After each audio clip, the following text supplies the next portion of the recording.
आज हम व्याकरण के बारे में पढ़ेंगे, सीखेंगे। आज हम इस वीडियो के माध्यम से आप लोगों को भाषा, लिपि और व्याकरण की परिभाषा के साथ साथ उनके भेद भी बताएंगे। सबसे पहले भाषा किसे कहते हैं? भाषा किसे कहते हैं?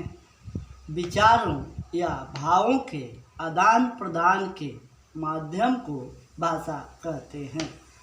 अर्थात जो हम अपने विचार या भाव किसी को बताते हैं या कोई अपना हमें बताता है, उसी के माध्यम को हम भाषा कहते हैं।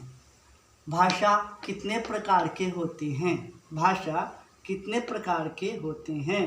तो भाषा 3 प्रकार के होते हैं। भाषा 3 प्रकार के होते हैं: मौखिक, लिखित तथा सांकेतिक। अब मौखिक भाषा किसे कहते हैं?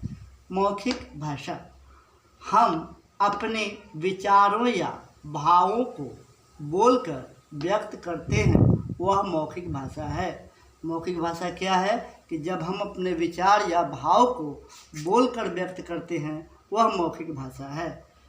लिखित भाषा किसे कहते हैं?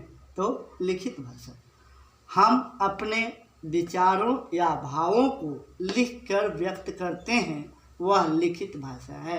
लिखित भाषा कौन सा है? जब हम अपने विचार या भाव को या दूसरा कोई अपने विचार या भाव को लिखकर व्यक्त करता है, वह लिखित भाषा है। तीसरा है सांकेतिक भाषा। सांकेतिक भाषा किसे कहते हैं? कि जब हम अपने विचारों या भावों को संकेत के द्वारा व्यक्त करते हैं, वह सांकेतिक भाषा है। जैसे किसी को बुलाना होता है तो बिना कुछ बोले या लिखे सिर्फ हम ऐसे इशारा करते हैं, वह समझ जाता है कि आना है। अगर किसी को भेजना हो तो ऐसे बोल देते हैं, जाओ, ऐसे होता है जाने का इशारा। इस तरह जो हम लोग संकेत करते हैं, वही सांकेतिक भाषा कहलाती है। अब लिपि किसे कहते हैं? लिपि किसे कहते हैं? तो लिपि भाषा को लिखित रूप में व्यक्त करने वाले चिन्ह को लिपि कहते हैं।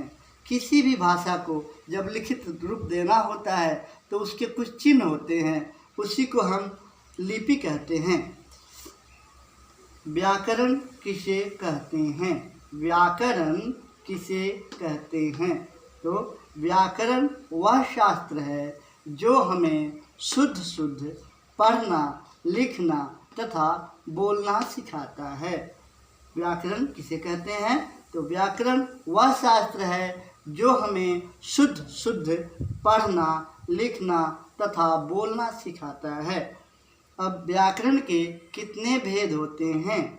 व्याकरण के कितने भेद होते हैं? तो व्याकरण के 5 भेद होते हैं: वर्ण विचार, शब्द विचार, वाक्य विचार, चिन्ह विचार और छंद विचार। हालांकि आधुनिक व्याकरण में सिर्फ हम लोगों को वर्ण, शब्द और वाक्य ही पढ़ना होता है छोटे से छोटे क्लासों में। इसलिए अगले वीडियो में हम आपको व्याकरण के 5 भेदों की परिभाषा और उनके जो भी प्रकार हैं या भेद हैं वो बताएंगे। धन्यवाद।